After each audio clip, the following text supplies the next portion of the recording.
So today I want to talk to you about field of endeavor that attorneys craft in the National Interest Waiver Petition and the Extraordinary Ability Visa, otherwise known as the EB-1A Petition.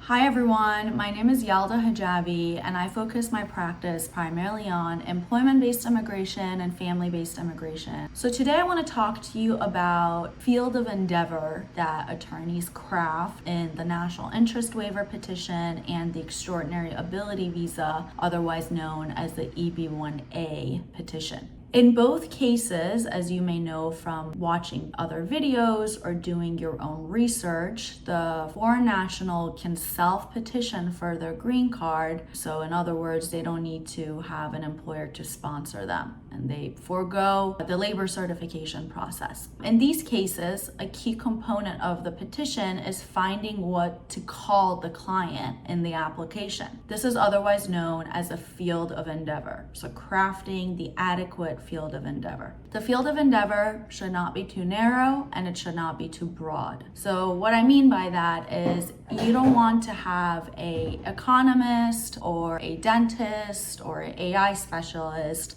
be just an economist or just a dentist or just an AI specialist. You want to list some of their specialties or particular areas of focus. And the reason for that is we want our client to be distinguished from all the other experts that are doing the same type of work. So there are millions or thousands, I don't know the number, of economists around the world, or dentists and AI specialists. We want to distinguish our client from the rest of them and advocate to the US government that this is why they deserve a green card and they are entitled, so to say, to getting the labor certification waived in their particular case. So we want to add a lot of oomph to their petition, and the easiest way to do that is crafting the perfect field of endeavor for their case. On the other hand, you also don't want to make the field of endeavor too long that it becomes confusing to the USCIS officer. So there is a fine line between providing too much detail and too little detail, and I think after doing a bunch of these cases, you get a better hold of what makes sense and what doesn't make sense. So as an example, if I was doing an NIW petition for a dentist, I would say something like X is an expert of exceptional ability in the field of dentistry where he focuses specifically on, and I would list the different types of oral surgeries, for example, that he's done, or the specialties that he may have that's outside of doing oral surgery. If I was doing an extraordinary ability visa for a client that's an expert in artificial intelligence, I would list something along the lines of AI specialist with particular expertise in large language models and machine learning, something like that. So it's a little bit more specific than just AI. There's subcategories that are included in there, but it's not too long that it would become confusing to the USCIS officer to figure out, well, what does this person actually do? The field of endeavor doesn't need to match the title of the person at their current job. Now, I know I said that NIWs and EB1s don't require a job offer because people can self-petition, but it is a key component to be pursuing the work that you're getting the green card for, and more often than not, these individuals have some type of job offer or are already employed if they're in the United States, but their title may be something different at their work. So I've done a lot of these types of cases for individuals that are professors or researchers in a specific field, and I would say highly critical field in the United States, but their title is associate professor. Well, they're not going to be an expert in associate professor. They're going to be an expert in the type of work or field that they're teaching or doing research on. So if your client has a specialty in doing cancer research, but they're an associate professor at a well-known institution in the US, you want to hone hone in on them being a cancer specialist focused on X, Y, and Z subfield rather than them having an associate professor role at the company that they're working at or the company that they've received the job offer for. So really nuanced things to keep in mind when doing these petitions, but immigration is complex. NIWs and EB-1s are very writing intensive and require a lot of critical and creative thinking and skills. So it's always a good idea to go in with an open mind and be ready to tackle all the issues that you face when doing these cases with open eyes. So I hope that was helpful, and I look forward to providing more content